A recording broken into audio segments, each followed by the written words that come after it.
dear participants, dear speakers, good morning. I welcome all of you to the first session of the second day of our conference titled Cyprus and the Commonwealth, 1961-2021. The conference is the result of the close cooperation between the School of Law of the University of Nicosia, the Institute of Commonwealth Studies, and the Royal Commonwealth Society, Cyprus branch. Cyprus, after the tumultuous years of the first half of the 20th century, which reached a climax in the 1955-59 EOKA struggle, aiming at enosis, union with Greece, following diplomatic entanglements, great power politics, and internal intercommunal rivalries, finally led to the establishment of what has been described as the reluctant republic. It was not long after its official establishment that diplomatic activities began for the young republic to join the Commonwealth. After some difficulties, this was finally achieved on March 13, 1961, and this year marks the 60th anniversary of this relationship, and the present conference will examine various aspects of the position and role of Cyprus in this organization. In this first panel, three distinguished scholars will look at the early years of Cyprus and the Commonwealth. We start with Professor Hubert Faustmann, who will talk about the controversy over Cypriot membership in the Commonwealth.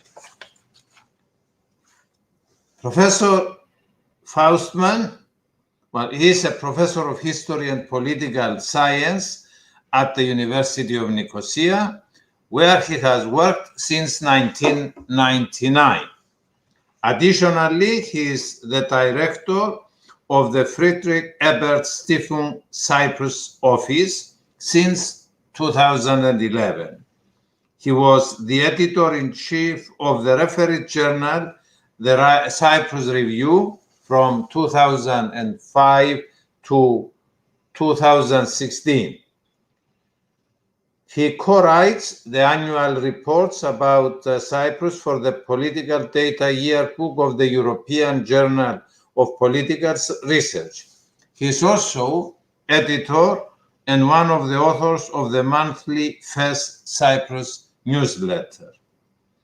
Professor Faustmann is an expert on British colonial Cyprus and post-independence Cypriot history and politics.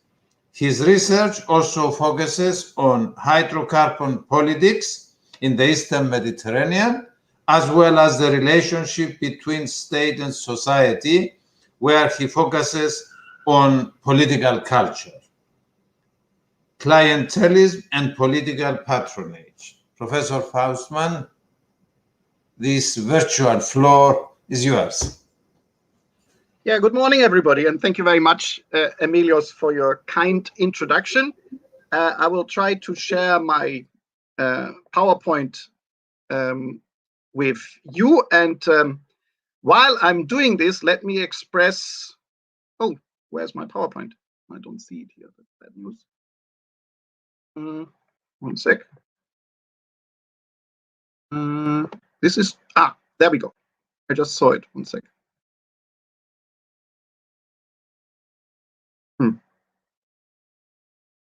Okay. I think I have a technical problem here, because if I minimize it, I don't see the PowerPoint. Let me just... Ah, now it's possible. Okay. Now we are sharing. So sorry for that technical hiccup. Can you see my PowerPoint? Emilios, can you see the PowerPoint? Yes, that's fine. Okay, then let me start. And let me start by expressing my sincere hope that as few as you as possible attended yesterday's excellent opening session, for the simple reason that three of the speakers, our Dean, Achilles Amelianidis, Her Excellency, the Baroness Patricia Scotland, but also Philip Murphy in his guest lecture, basically spilled a lot of the beans I intend to talk about. So a lot of the juicy stuff of my story, the story of the negotiations and the controversies over the accession of Cyprus to the Commonwealth as a full member, have already been told yesterday. So those of you who were there yesterday, I'll try to fill in at least the details, but the big story you got already. So as said, I'm trying to tell you the story of the events between the London Conference in February 1959, where the independence of Cyprus was decided, and the actual membership of the Republic in March 1961, based on the British archival material as the main source. It's called controversies because there are controversies on numerous levels. The biggest one was within the British government, but there were also debates within both Cypriot communities in favor or against membership. And astonishingly, to a much lesser degree, there was relatively little controversy amongst the Commonwealth members about the acceptance of Cyprus. In which historical context are we? Obviously, a massive wave of decolonization is going on. The year 1960, the year of independence of Cyprus, is also called the year of independence in decolonization history, or also called the year of Africa, because 17 countries, most of them French colonies though, gained their independence in that year. If we look at the British policy towards decolonization, the Labour Party, which had started everything after the Second World War, had been replaced by the Conservatives under Winston Churchill in 1951, who had tried to stop or slow down the process of decolonization. But by the time our story actually starts, and this is part of the story, the Conservatives have come to terms, at least to large parts, with the fact that the empire might be a thing of the past very soon, and independence is unavoidable. And this culminates in the famous speech by Harold Macmillan, the British Prime Minister, about the wind of change, when he talks in South Africa about the spread of national consciousness, and therefore the inevitability of countries becoming independent. So this process is going on while we deal with our story.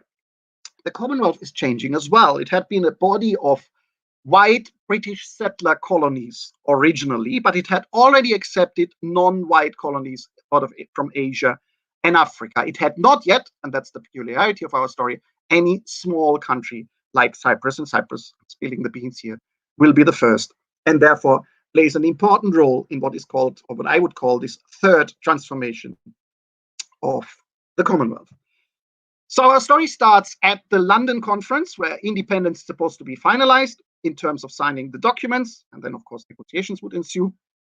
And interestingly, Commonwealth membership for this future independent country is not on the British agenda. The most strongest indicator is that the citizens' law, that differs if you're a Commonwealth member, is prepared in such a form as if Cyprus is not going to become a Commonwealth member. And the issue is brought up before the Cypriot leaders actually arrived by the Greek and Turkish foreign ministers at a meeting on February the 12th, before the official start of the London Conference, expressing their support for full membership of Cyprus in the Commonwealth. And this triggered a rather hefty discussion, in particular within the Commonwealth Relation Office, on how to respond to this request. And the initial assessment is an absolute opposition, and I think this is probably majority view, if not consensus, that Cyprus should not become a full member to the Commonwealth. And they start in this discussion listing arguments that would come again and again in the discussion, and so that they're core to the presentation. And therefore, I want to go down the list of the arguments used why Cyprus should not become a full member. The first is size. Commonwealth membership so far had only included countries of a significant size and international standing. The smallest was New Zealand, with about 2 million inhabitants. Cyprus had only about 600. A core argument, which was never used, to the best of my knowledge, publicly in conversations with Greece, Turkey, or the Cypriot leaders, was that Cyprus, in the British minds, was economically, financially, and politically not viable. In particular, it would not really be an independent state. And that quote is telling from this Commonwealth relations document. Membership in the Commonwealth implies full freedom in all external and defense matters. The right to enter into agreements with other countries and to terminate any existing agreements. Not the case for Cyprus. Therefore, this is not a quote. Since this is not the case, she cannot be anything better than a second-class member. And this also implicates what the British perceived would be the Commonwealth members' perception, because they argued it seems extremely unlikely that all the existing members of the Commonwealth would agree to accept Cyprus as a member on par with themselves once the nature of the treaties she was required to sign had been explained to them. There was a danger that Cyprus would debase the coinage of Commonwealth membership, provoking a sharp cleavage of opinion. Another important argument against Cypriot membership, that this would basically start a run of other small countries, and prominently in that discussion featured Malta and Singapore.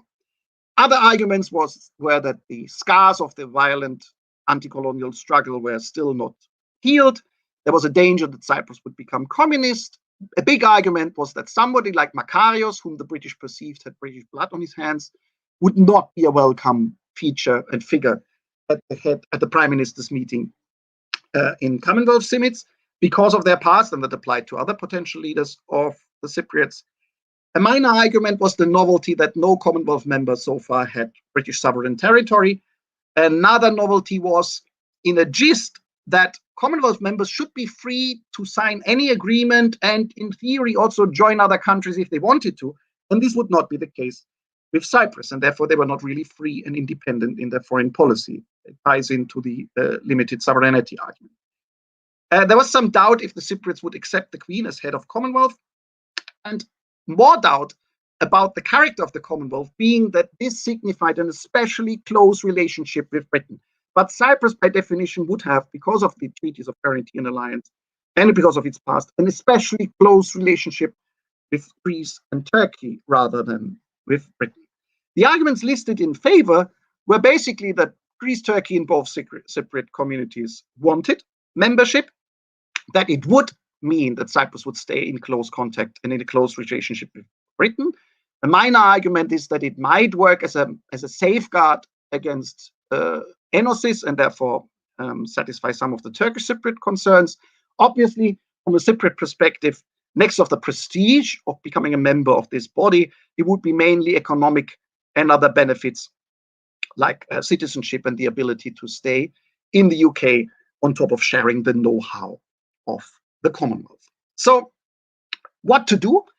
And now an internal discussion starts that would transform the character of the Commonwealth. Since full membership was out of the question, and that seems to be largely consensus at that time, the idea was to get some kind of association for Cyprus, maybe in the future, which implies a two-tier membership, a second-class membership. The idea was to give the Cypriots the carrot, the material and citizen benefits, but not a representation and participation at the Prime Minister's meeting or other important meetings, and if then only on an ad hoc basis when something was discussed relevant for Cyprus. Interestingly, while this decision-making was going on at the London conference, so within less than a week, it was decided that this would not be communicated to Greece, Turkey, or the Cypriot leaders, and instead a very carefully drafted and phrased statement was read out by Macmillan at the closing ceremony of the London conference at Lancaster House. And it's worth looking at it more precisely. If in due course, meaning after independence, the government of Cyprus declare that they desire to remain associated with the Commonwealth, then the members of the Commonwealth will certainly be ready to consider sympathetically how that desire can most appropriately be satisfied. It was so cleverly worded that Greece, Turkey, and probably the Cypriot leaders left believing that Britain would be in favor and had in mind full membership, which was not really the case. Back in the island, the British governor Sir Hugh Foote, met with Markides and Küçük, who both clearly expressed their will and support for full membership. But already Karyos, in private conversations with Foote, brought forward a key concern that would play a big role in the story of Cypriot Commonwealth membership. The fear that if Cyprus decided one day to leave the Commonwealth by a decision of the House of Representatives, The Turkish Cypriot vice president, who would have a right of veto in foreign affairs, could veto the exit of Cyprus and therefore distort the will of the Cypriots, and that this argument would probably make it very difficult to find a majority in the House of Representatives who wanted at least this possibility to leave. And he suggested that a referendum in such a case should settle the issue and wanted assurances along the line, which he did not get. The Brits basically avoided to give a clear answer and said, listen, this is not the time for such issues. The application needs to be made by an elected Cypriot parliament anyway, so we're months away from such an issue. Internally, in the meantime, Britain tried to make up its mind of how to proceed. The Brooke Committee, in charge of dealing with Cypriot matters during the transitional period, was tasked with looking further into the issue of what Cyprus membership in the Commonwealth would entail. And that this controversy within the British administration was raging on and had spilled over in the general debate about the future of the Commonwealth becomes clear from the minutes of a meeting between Harold Macmillan, the British Prime Minister, and the Canadian Prime Minister. The first was, he talked about two schools of thought. The first one was that since the Commonwealth was a club with no rules or power to impose decisions on its members, it was not necessary to be too rigid about admitting its members. There might be certain difficulties, for instance, over meetings of Commonwealth prime ministers, but these could perhaps be overcome. There were clearly distinctions in practice between the existing members, for instance, over the amount of information exchanged between them. On this basis, we might look forward to an expanding Commonwealth. The other, more conservative view was that full membership should be strictly limited and that a new and separate status should be devised for countries which could not aspire to full sovereignty. And this is where the discussion would head. So Cyprus' case served as a catalyst for the discussion of a two-tier first and second-class membership in the Commonwealth. The idea was not new, but it had never been spelled out, it had never been thought through, and now the Commonwealth Relations Office is now devising a precise content for this two-tier concept and start sounding out the other Commonwealth members about what they would feel about an association of Cyprus with the Commonwealth, either as a full member or in a different form.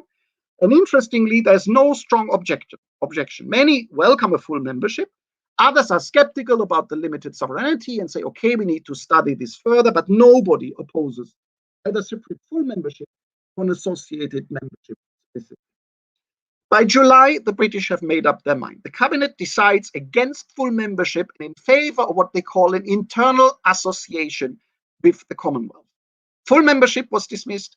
The Singapore option was dismissed, a special relationship, and the other special case, an external association of the Irish Republic, which was not part of the Commonwealth but enjoyed all the benefits, were dismissed as well. So this new internal association or special relationship was decided in July. And content was that the Cypriots would not be allowed to attend the prime minister's meetings or meetings related to affairs of defense and foreign policy, but in financial, economic, and social gatherings, they would be invited. The carrot, again, was full material benefits of a member and the citizenship advantages. The main argument used why they opted for the two-tier option is, again, the limited sovereignty. I just put it in here as the main argument put forward. Cyprus as a country to be guaranteed by the three governments, of which two were foreign countries outside the Commonwealth, was a unique case demanding a special and unique solution if any link with the Commonwealth was to be maintained after independence. While the Commonwealth members were immediately informed about the decision of July, Greece, Turkey, and the Cypriots were not. It's only in November, in the running up of another London conference, scheduled for January, where ideally all outstanding issues should be finalized to allow for independence, as originally intended on the 19th of February 1960, that the governments of Greece, Turkey, and the Cypriot leaders were informed about this special association plan, as they called it now. At the first encounter, both Karyos and Küçük did not strongly oppose to such an arrangement, while Greece and Turkey clearly showed that they were surprised because they had expected nothing else but full membership.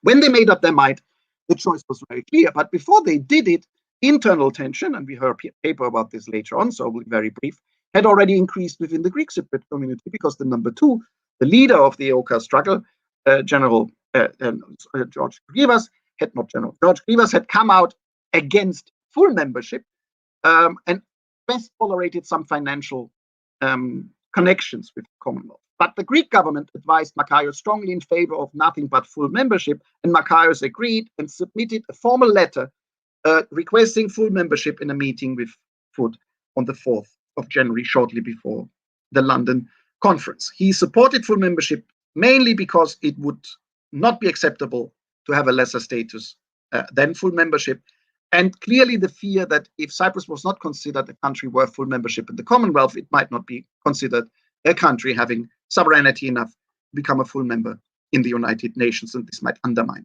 their case. He interestingly had not consulted Küçük, who was not there, claiming, at least that's what the minutes say, that the Turkish Cypriot leaders were not keen about Commonwealth association.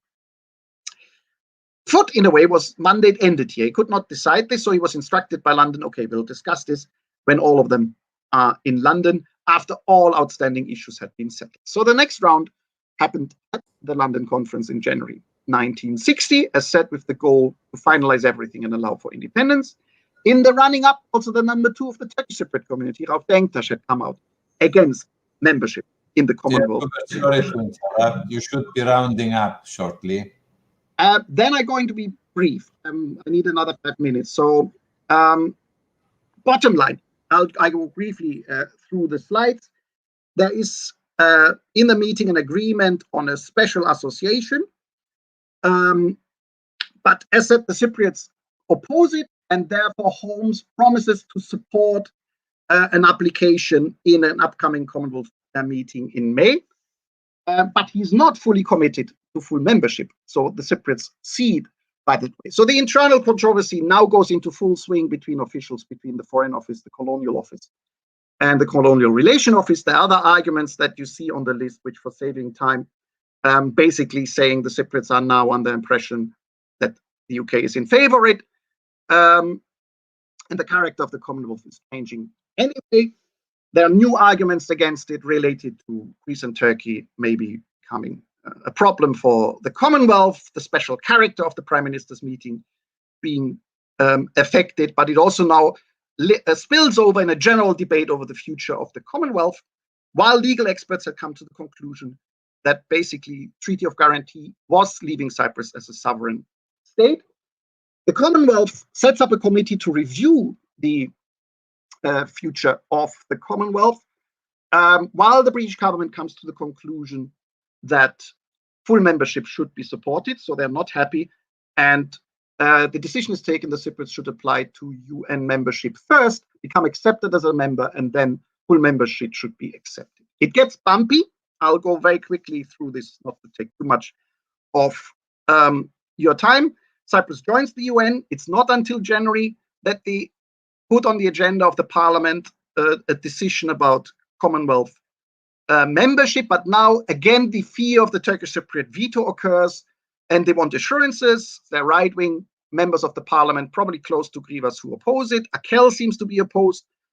So the Cypriots try to get a written assurance by the British Prime Minister that the Commonwealth and Britain would support an exit, even if there was a Turkish Cypriot veto, which the Brits are unwilling to do, but they give us a document assuring them that probably that would be supported.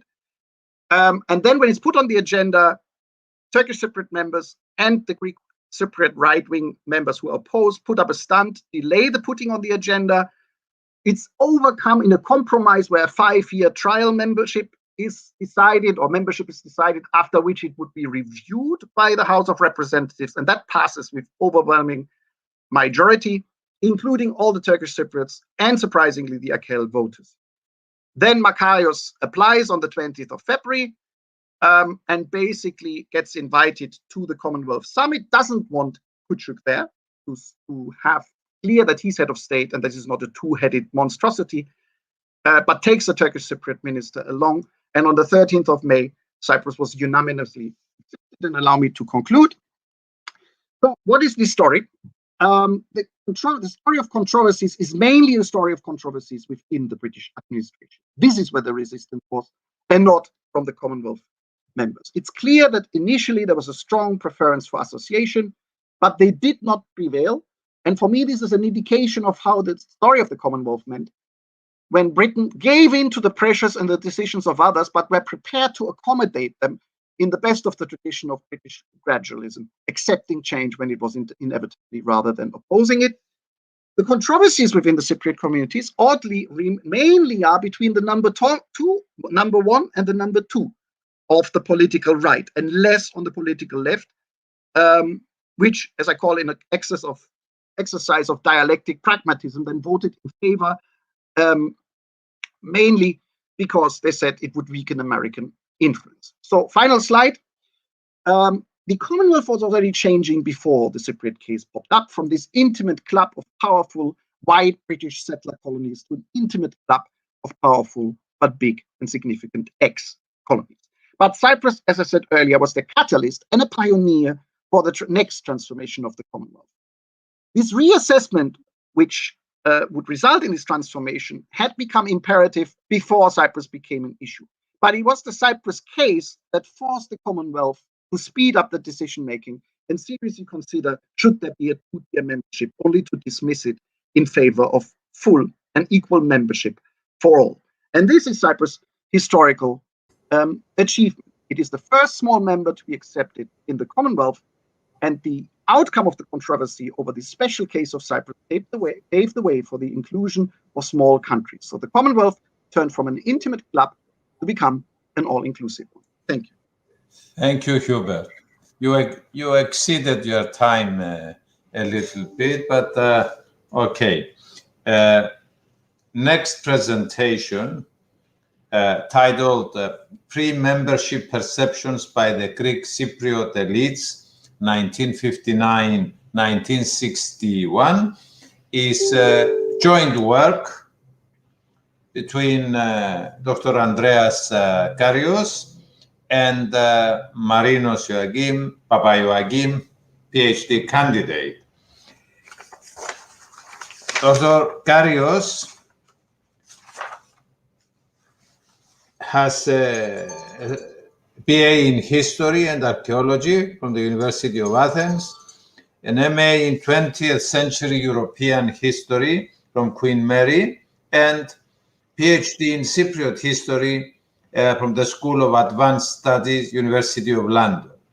He has been teaching in various state and private universities, providing education to undergraduate and postgraduate students, but also to Cypriot policemen. His research and publication activities focus on various military and political aspects of the modern history of Cyprus and Greece. Currently, he offers his expertise as curator of the National Struggle Museum in Nicosia, as well as academic member of the Cypriot Commission of Military History, the Ministry of Defense of the Republic of Cyprus. Moreover, he is a member of the board of the Cyprus Society of Historical Studies. Marinos Papaioakeim is a PhD candidate in Diplomacy and International Relations at the Department of Social and Political Sciences of the University of Cyprus. His PhD thesis examines the defense military diplomacy in small states, the case of Cyprus. He has a bachelor's degree in history from the Department of History and Archaeology of the University of Cyprus. Following his bachelor's degree, he completed an MA in Diplomacy and Foreign Policy at Lancaster University in the UK. So, you are ready to start. I understand that Marinos will be making the presentation. The floor is yours. Thank you. Thank you, Mr. Solomou, for the introduction. Good morning to all of you. Let me thank the organizers for the organization of this interesting conference, and of course for the opportunity to present our ongoing research with my very good colleague Andreas Karyos, a research which focused on Cyprus in the Commonwealth, pre-membership perceptions by the Greek Cypriot elites 1959 to 1961. I will begin saying that one of the top priorities of the newly founded Republic of Cyprus was to consolidate its presence within the international community as an independent and sovereign state. It therefore applied for accession to various international organizations soon after the declaration of its independence in August 1960, among them the Commonwealth. The aim of today's presentation is to examine the various Greek-Cypriot perception of the Cyprus-Commonwealth relation, as these were debated during the transitional period in 1959, when Cyprus moved from colony to independence, until 1961, when the small state of Cyprus joined the international organization. More particularly, I identified and analyzed the viewpoints of key personalities at that era, such as Archbishop Karyos, General George Rivas, as well as the perception of the two Greek-Cypriot parliamentary political parties, the Communist Party of Adjunct and the Patriotic Front.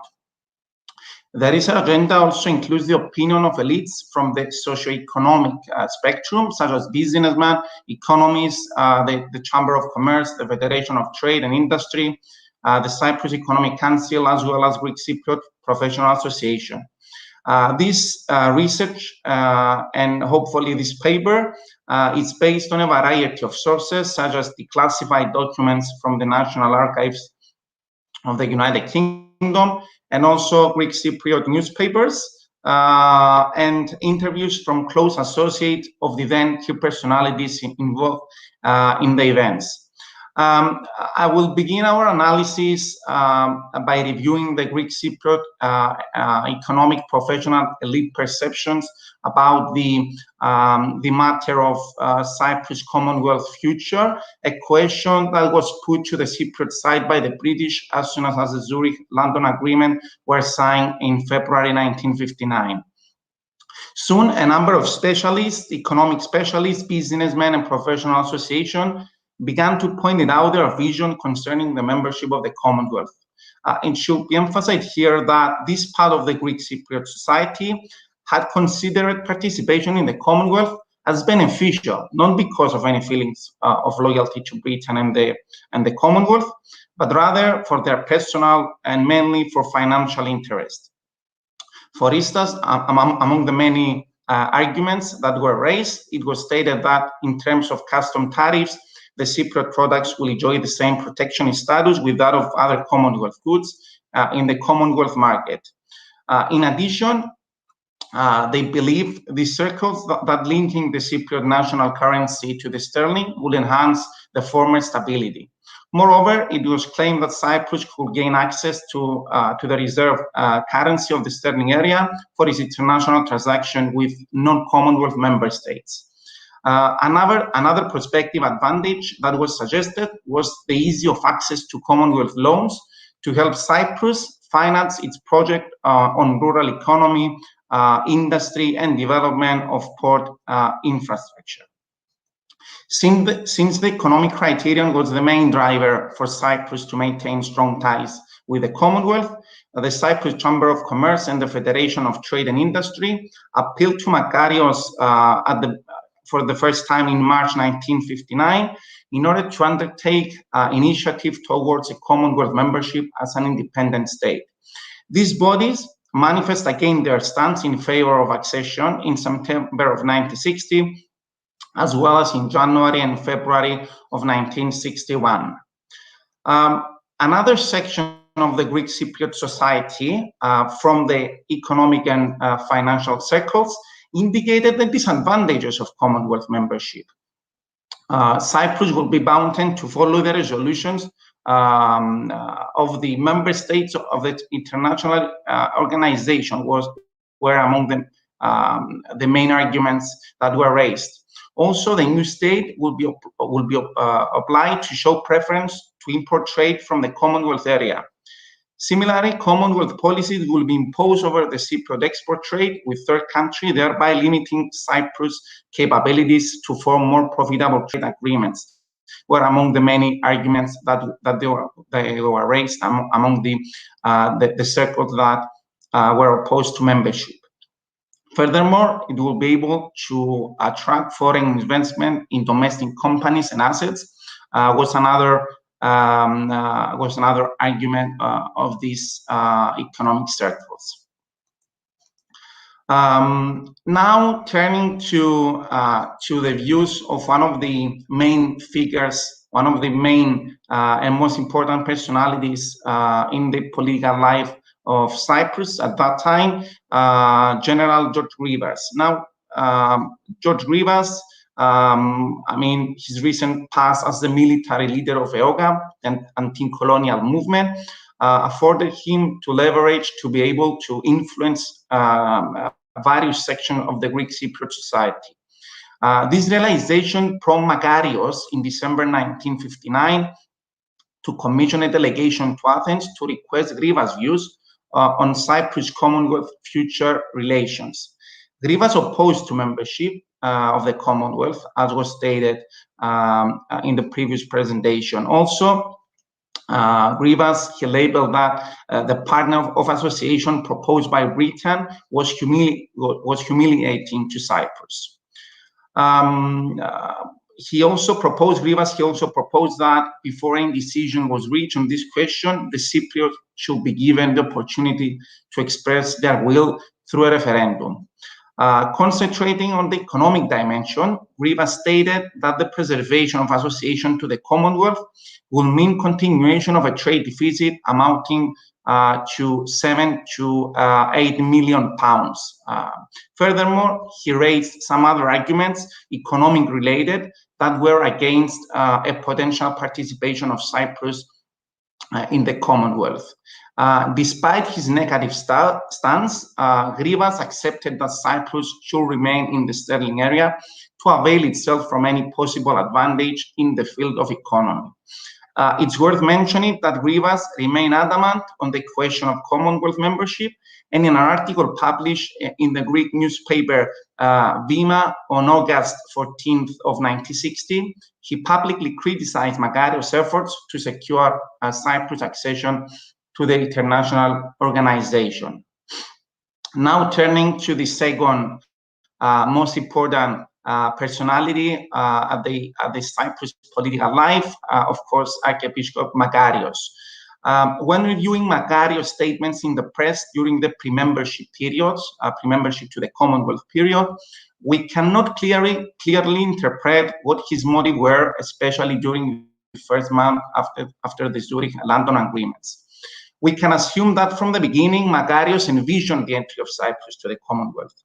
Nonetheless, he was very cautious in his public statement, as he did not want any decision on this issue to be taken only by him. For this reason, he consistently pointed out that this responsibility must be undertaken by the people and the MPs of Cyprus. Karyos began to openly support Cyprus membership of the Commonwealth mainly after the resolution of the issue of the British bases around July 1960. On August of 1960, Karyos stated that the Parliament was responsible to decide on the Commonwealth question, adding that, in his personal opinion, Cyprus should remain in the International Organization of Commonwealth. In December of 1960, the British pressured Karyos in order to solve the Cyprus Commonwealth future before the upcoming conference of the Commonwealth leaders on March 1961. Karyos' response was positive, and on January of 1961, he stated that he was willing to send a letter to the House of Representatives to discuss the issue of Commonwealth before the beginning of March. Moreover, on February 14th of 1961, 2 days before the debate in the Parliament, Karyos made a supportive public statement in an effort to allay the fears of those who believe that the Commonwealth will be another form of colonialism. Last but not least, we have the perception of the Greek Cypriot political parties. Basically, we have the Patriotic Front and AKEL. On 16th of February of 1961, the accession of Cyprus to the Commonwealth was considered by the Parliament. The outcome of this discussion was that 41 deputies from the total of 50 26 Greek Cypriots and 15 Turkish Cypriots voted in favor, and 9 deputies, only Greek Cypriots, voted against.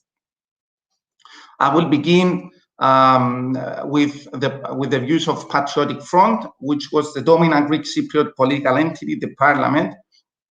And at the beginning, the Patriotic Front did not view positively the Commonwealth membership, at least the majority of its MPs. Patriotic Front's representative originated from EOKAN ranks, which only a few years ago was fighting against the British colonial rule. Therefore, it was very difficult for them to accept any future connection with the Commonwealth. However, after behind-the-scenes consultation with Karyos, and a relevant meeting was held on February 14th of 1961 at the Presidential Palace, the majority of the Patriotic Front MPs aligned themselves with the view that Cyprus should join the Commonwealth. To explain the Patriotic Front's standpoint, MP Phidias Paraskevaidis stated in the parliament that the party decided to support the accession of Cyprus to the Commonwealth for the sake of the general interest of the Cypriot people. For 5 years, and on its eve, the parliament will be free to decide whether Cyprus will continue its membership. Interestingly, not all the MPs of the Patriotic Front supported the decision of their party. The 9 MPs... To interrupt, you have 5 minutes, right? Thank you. Yes. Okay, thank you, Mr. Solomou. I will be done for the next 5 minutes. So yes, not all the MPs of the Patriotic Front supported the decision of their party, and the 9 MPs who voted against affiliation to the Commonwealth all belong to the Patriotic Front. Kostas Christodoulidis, an MP from Famagusta, delivered a speech in the parliament representing the 9 MPs who opposed to the resolution. He stated that we are convinced that in every aspect, it's not in the interest of the Cypriot people to join the Commonwealth. Also, Petros Stylianou, another MP from this group, admitted in an interview with the authors that was held a few days ago that the 9 MPs opposed to accession of Cyprus to the Commonwealth purely for reason of cautiousness.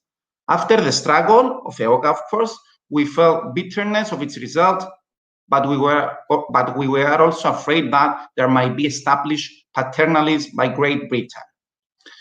And now, moving to Agel's position in regards to the Commonwealth, according to a British intelligence report of March 1959, opposition to Commonwealth membership was expressed only by the Greek Cypriot left.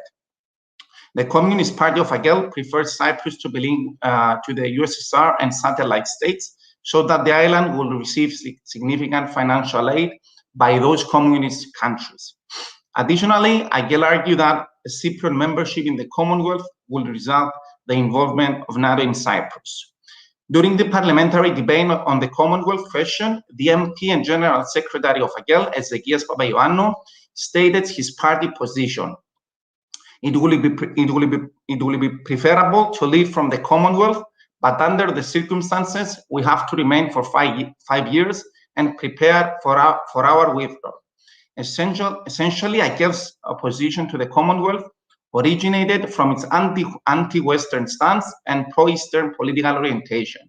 At the same time, the party acknowledged the economic dependencies emanating from the 80-year colonial rule over Cyprus. Therefore, it considered a 5-year interim period to actualize a smooth detachment from the Commonwealth. To conclude, the question over Commonwealth accession gathered attention in the Cypriot domestic scene, thereby resulting opposing arguments put forward in public discussion. The issue was of particular concern to the Greek Cypriot elites between February to April 1951. Afterwards, a gradual decline of interest is observed, at least in the press, and the issue emerged between December 1960 and January 1961, when the British side pressured Karyos for a final resolution over the future of Cyprus' Commonwealth ties. With regard to the 2 opposing sides that took part in the public discussion, it's obvious that they did not compromise a typical discourse between the left and the right. it's noteworthy pointed out that the prime consideration of the Greek Cypriot elites was not the ideals of the Commonwealth. This regarded even the elites which supported Commonwealth membership. They did so because of financial incentives rather than any sense of loyalty to the international organization. I think that my time has already passed, so thank you for your attention, and of course with my colleague Andreas, we're looking forward for your feedback and any clarifications you may need. Thank you again.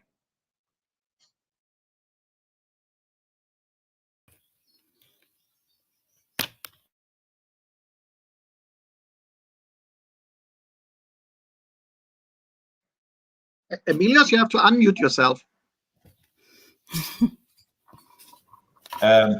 Just to thank Marinos, thank Andreas, and we move to our third speaker, Dr. Diana Markides.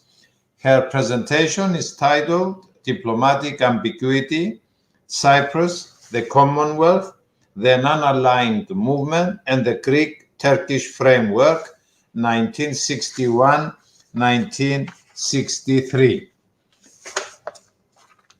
Diana Markides is a historian specializing in the colonial history of Cyprus in regional perspective.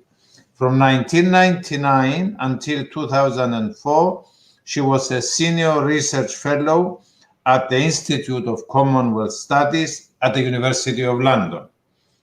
The book she co-authored with Robert Holland, The British and the Hellenes, Struggles for Mastery in the Eastern Mediterranean, 1850-1960, Oxford University Press, was co-winner of the Runciman Award in 2007. She has taught at the University of Cyprus, and as an associate research fellow there, researched and wrote the book, The Cyprus Tribute and Geopolitics in the Levant, 1875-1960, which was published in 2019 by Palgrave Macmillan. Diana, you can start your presentation. Thank you.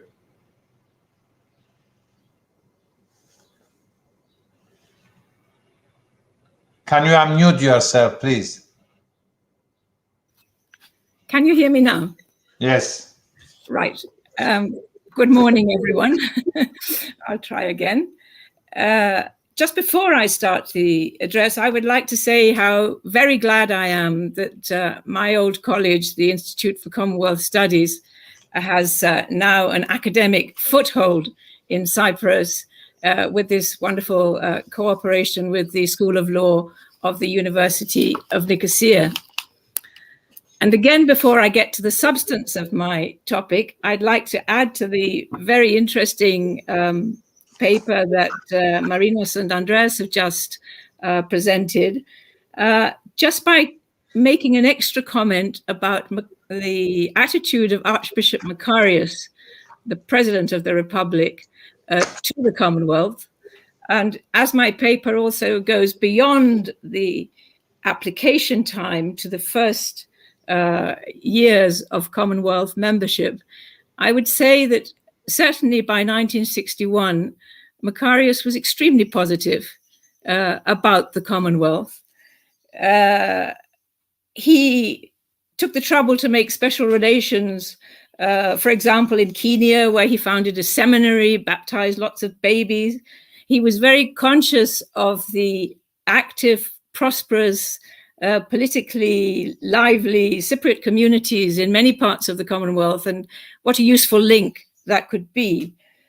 And most of all, he liked to emphasize that the Commonwealth was a Commonwealth of peoples, not of governments.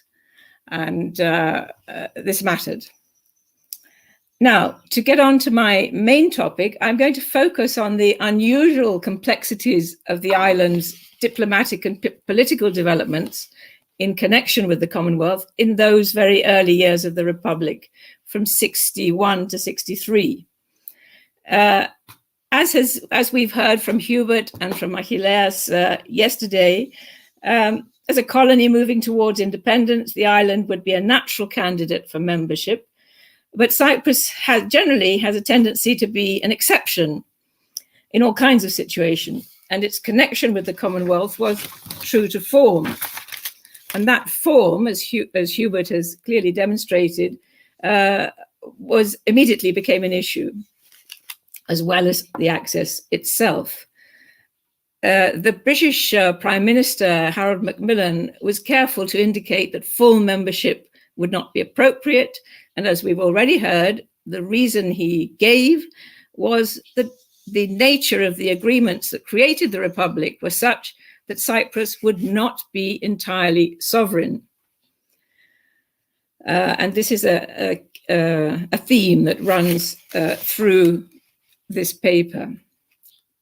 He was right in the sense that he was aware that the Zurich Agreement, put together by the Greek and Turkish governments in February '59, was designed to keep Cyprus within a Turkish-Greek framework, that it should not be allowed to slip out of control. And together with the Treaty of Guarantee, the unchangeable articles of the basic structure of the Zurich Agreement, which were later included in the Cyprus Constitution, were designed to that end.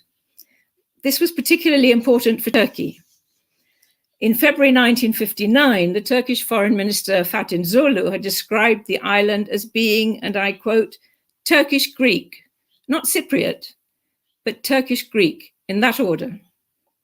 On the other hand, the objective of Archbishop Karyos, and I refer to him all the time because his personality and his strength of political power meant that the policies of Cyprus tended to be centered around his decisions. So Makarios' objective was to add more substance to that limited independence that he had achieved at Zurich, and more particularly to moderate the restrictions on majority rule, which meant, of course, Greek Cypriot majority rule. To do this, he needed to break loose from this Turkish-Greek framework. And to this end, he sought international fora, or forums, if you like, that excluded Turkey. So his very positive attitude to the Commonwealth and the importance of full membership was to some extent a result of this need to internationalize beyond the Greek-Turkish framework. We've already had very clear explanations of why the Commonwealth was so advantageous to Cyprus in terms of commerce and trade. But from the political point of view, it was its ability to withdraw Cyprus a little from this tight framework. And although the Turkish Cypriots, as we've been told, in the House of Representatives voted for membership of the Commonwealth, Rauf Denktaş, the most formidable Turkish Cypriot leader, was much more skeptical, as I think has already been mentioned before. For Makarios, the political importance of the Commonwealth lay chiefly in the fact that it was an international group to which Turkey did not belong. At the same time, it already included third world members who would be useful in any future steps he might take in an attempt to give more substance to Cypriot sovereignty. The Greek Cypriot leadership sought to cultivate the Commonwealth relationship chiefly in order to gain support at the United Nations General Assembly, in which they invested a great deal of, on the whole, misplaced confidence. Majority rule, after all, was an underlying maxim at that time in the anti-colonial struggles of countries who would later become members of the Commonwealth, and substantial majority rule, rather than union with Greece, was what he was after at that point. So the Cypriot leaders' tactics for attaining majority rule were intended to distance the new republic from Greece and Turkey. It was for this reason also that although Cyprus began the process of association with the European Economic Community in 1961, it did not pursue this course, but chose to align itself with groupings outside Europe. The very respectable involvement in the Commonwealth created a kind of bridge to the less comfortable, from the perspective of the West, involvement in the non-aligned movement. But even that involvement only became objectionable to the guarantor powers when Makarios acted against their wishes, or if you like, when they lost control of his actions within it. All the guarantor powers, in fact, went along to some degree with his very precarious golden bridge between East and West policy. But as is often the case in the island, things were not always what they seemed. Non-alignment, like independence, had to be virtual rather than real. And as Hubert has shown us, Makarios tried to carry the political movements in Cyprus to sidestep British attempts to introduce the restricted form of membership of the Commonwealth for the island proposed by Macmillan by lobbying the existing members. He succeeded, and this in fact came a watershed moment in the Commonwealth, as many of our previous speakers have pointed out, and Cyprus did indeed become a full member of the Commonwealth in March 61. So let's look at how this Commonwealth connection complicated Britain's ability to convey clear and comprehensive policy messages to the Cyprus government. And in 1963, actually slowed down their ability to react to the crisis. When Cyprus became an independent republic in August 1960, the United Kingdom's foreign affairs were handled by two separate offices, the Foreign Office and the Commonwealth Relations Office, often known as the CRO. This was still the case when Cyprus joined the Commonwealth in 1960. It meant that while relations with the other two guarantor powers, Turkey and Greece, were handled by the Foreign Office, relations with Cyprus were handled by the Commonwealth Relations Office. And one Foreign Office official described this cleavage between the two offices as our greatest difficulty in dealing with this issue. And why I'm going to go into briefly at least. At this time, as is recorded by the Plowden Report on British representation overseas, published in 1964, relations between these two offices could be prickly. Can't think of a better word. A practical example of this was the insistence on the CRO on a separate telecommunication system, while the Foreign Office, which perceived a more subsidiary role for the CRO, wanted a unified system. The Commonwealth Relations Office was protective of its own approach to the countries within its jurisdiction, and they focused on building up good relations between the new Commonwealth country and Britain. Plowden pointed to the Cyprus issue as one of the incidences in which the divisions between these two offices caused great practical problems in the formation and implementation of policy. But it was by no means the only one. There were problems with Malaya, Hong Kong, Falklands, Gibraltar, to mention but a few for the connections with foreign powers with these countries. In Cyprus, there was a CRO tendency to try, with little success, to cushion the island against Greek and Turkish involvement in the island's internal affairs. And they did so precisely by emphasizing the Commonwealth connection. This tended to result in the reports and advice and correspondence between Ankara and London having a different slant from that in correspondence between Nicosia and London.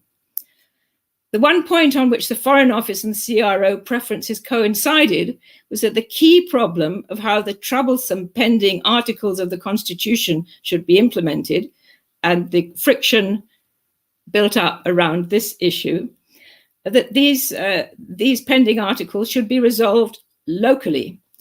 The Turkish and Greek governments preferred them to be resolved by an international conference where the pesky Cypriots would be excluded or outnumbered. But the concern that this might lead to a change of the laboriously negotiated status of the British bases reinforced the British preference for these issues to be resolved locally, a preference which was obviously fully endorsed by the Archbishop. Because of the significance of Greek and particularly Turkish government views on Cypriot affairs during the transition period between colonial rule and independence from 59 to 60, the then governor, Sir Hugh Foote, whom Hubert has also referred to, had advised that Britain should be represented in Cyprus by a Foreign Office official, even if Cyprus become a member of the Commonwealth. He pointed out that he himself had had corresponded almost exclusively with the Foreign Office during the last months. But this advice was not taken up. And so it was that in March 1961, Sir Arthur Clarke presented his credentials in Nicosia as High Commissioner, not as ambassador. His considerable experience had been exclusively within the Commonwealth. And of course, he reported to the Commonwealth Relations Office, not to the Foreign Office. As a result, while Foreign Office policy on Cyprus was carefully calibrated to reduce the negative effect on relations with Turkey to a minimum, and was less concerned on any damaging effect on relations with the island, the CRO, having no interest in and little knowledge of Turkish affairs, considered its mission to be building up relations within Cyprus. Its belief that, and I quote, independence should be and should be seen to be real, was more in line with the Greek Cypriot view than with the approach of the Turkish Foreign Minister Feridun Erkin, for example, who had observed to the British ambassador in Ankara in May 1963 that Cyprus was not fully independent, just not a colony. At cabinet level too, British cabinet, I'm talking about, the CRO view was insulated from the Cyprus environment, as George Ball once put it. Unlike his Greek counterparts, Duncan Sands, the Secretary of State responsible for Commonwealth relations and therefore for Cyprus, had nothing to do with the Zurich and London agreements and had little interest at all in the island. The Commonwealth Secretary's focus was almost entirely on East African affairs, particularly the problems arising from the dissolution of the Central African Federation, an issue which at this time was causing enormous, deep divisions within Macmillan's government. And this African focus was intensified by Duncan Sands being given the additional job of Secretary of State for the Colonies in 1961.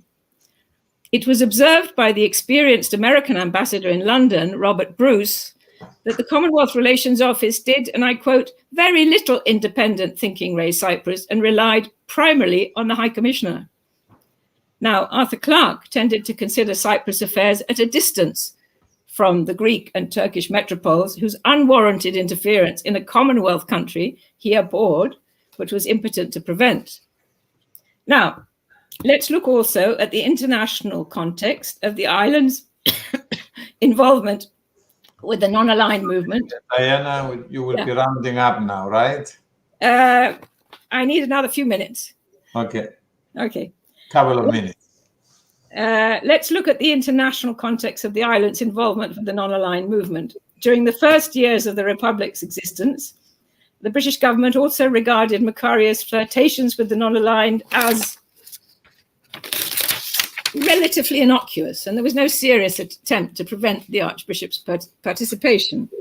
It was thought that, like India and Ghana, Cyprus could be of some use in promoting Commonwealth views in that forum.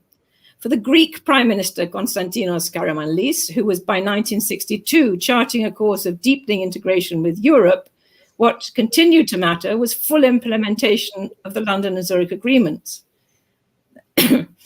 As long as the young republic seemed to be on course in this respect, and it did seem to be, until the spring of 1963, Commonwealth membership, peculiarly British legacy, and contained non-alignment had their uses for the Greek Prime Minister. This was because the maintenance of Yugoslav neutrality was important for Karamanlis' Balkan policy. So the budding relations between Makarios and the Yugoslav leader, I'm losing my voice, who was a founder of the non-aligned movement, cannot have been unwelcome to Karamanlis.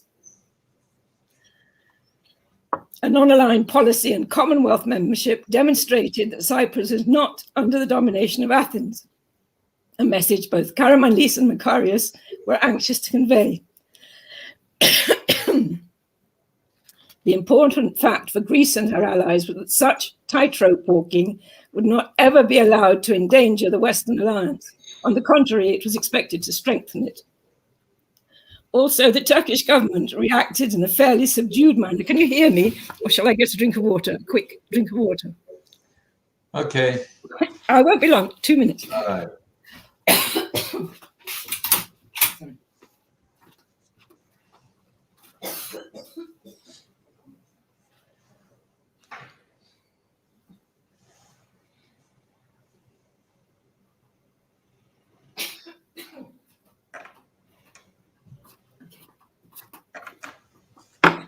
And okay, I will be rounding up now, Emilios. In fact, none of the guarantor powers wanted to destabilize Karyos, on whose remaining in power the maintenance of the fragile Zurich statement depended. Karyos' involvement in the non-aligned movement only became objectionable to the members of the Western Alliance when they lost control of his actions within it.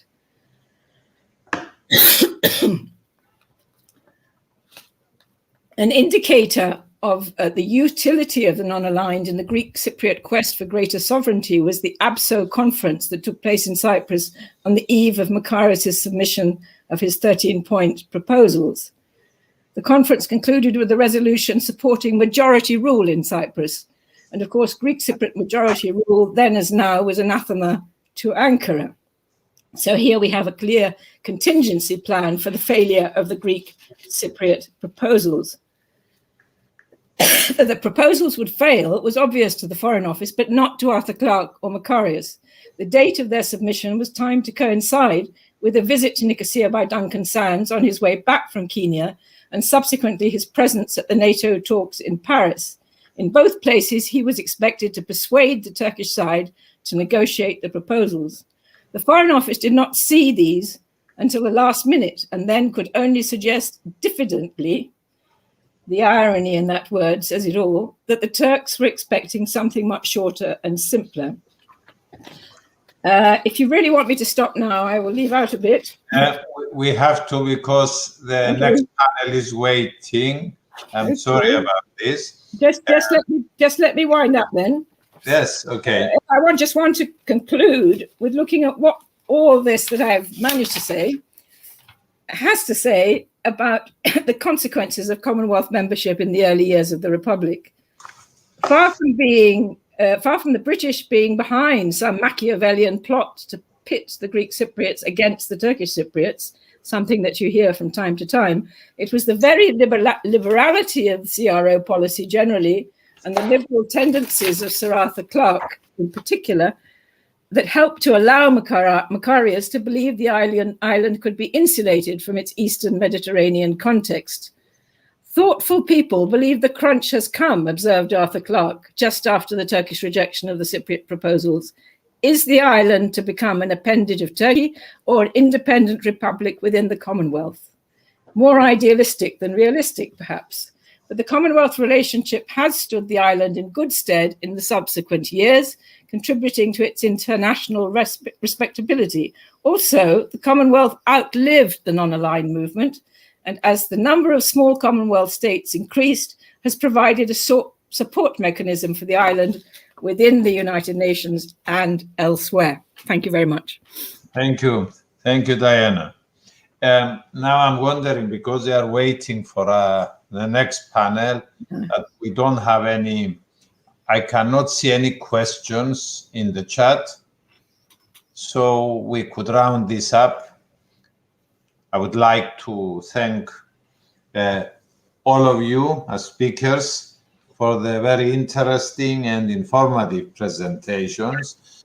I'm sure there was a lot more each one of you could have said had there been more time. Unfortunately, such conferences with their limited time impose restrictions.